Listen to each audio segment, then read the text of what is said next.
Welcome back to Inside the 12. Madison Hawk alongside Pete Souza. Big 12 wide receivers have been lighting up the scoreboard all season long.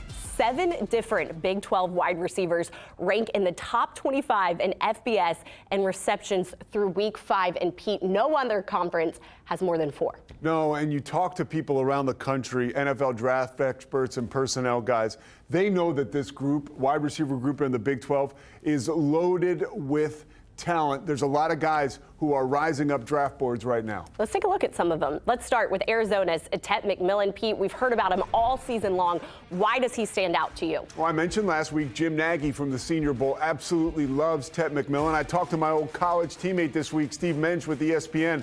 He talked about McMillan, 6'5", 212 pounds, saying he is the 3rd best wide receiver coming into this draft behind only Travis Hunter, who we'll talk about, and Luther Burden. His ability to separate using his size. Again, we mentioned 6'5", but look at him running free all over the field. This is a guy who has athleticism and size, and he's got that great catch radius where he can literally make quarterbacks look very, very good. Here's his receiving stats through week 5. Take a look at the receiving yards, 503 total yards. That ranks 8th in the NCAA. Right now, he is a huge reason why Arizona is having a lot of early success.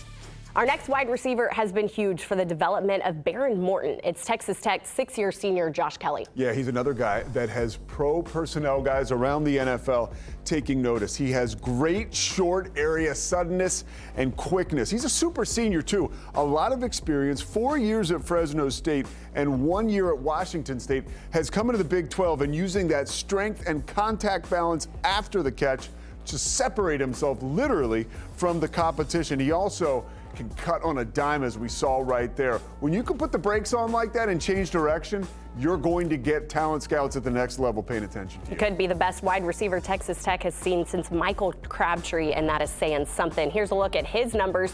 39 receptions this season, 487 yards. That's 12th in NCAA. Right now, he is firing on all cylinders for Texas Tech. Moving on to TCU wide receiver Jack Besh. He is having a standout season, averaging nearly 130 yards per game. Yeah, a transfer to TCU from LSU. He has splashed onto the scene here at TCU and has really become Josh Hoover's favorite wide receiver. Right there, we saw him sit underneath coverage and then break free and get yards after the catch. That makes him dynamic. Another ability right here that he has, those soft hands, can pick the football out of the air and is a decisive route runner. He can also get behind coverage. Having the speed to accelerate and separate from defenders is just one more thing that has him uniquely qualified. Jack Besh has 647 receiving yards this season. That is 2nd best in NCAA rankings. He has 6 touchdowns, which is tied for 3rd. Right now, he is doing it all from TCU. Great physicality, too. He likes the contact, and coaches like that. Yeah, last but certainly not least, a guy you have all heard of before, Colorado's 2-way superstar, Travis Hunter. If you've paid attention to college football, this name speaks for itself right now. You're paying attention to draft coverage. Sorry, I cut you off. I'm so excited. He's a guy that could be taken in the top 5 of the NFL draft. Has not disappointed. He has survived a lot of pressure this season and has stepped up. There's early talk about postseason awards for Travis Hunter. He has not batted an eye. Great zone scheme fit, too, for the NFL, and that is what has made him Shedeur Sanders' best friend.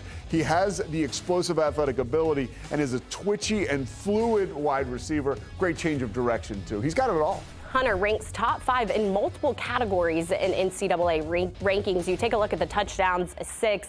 Also taking a look at the receiving yards, 561. I think what carries so much weight, though, Pete, as you pointed out, he is a 2-way player. Yeah, did we mention he plays defensive back, too? I think we just did.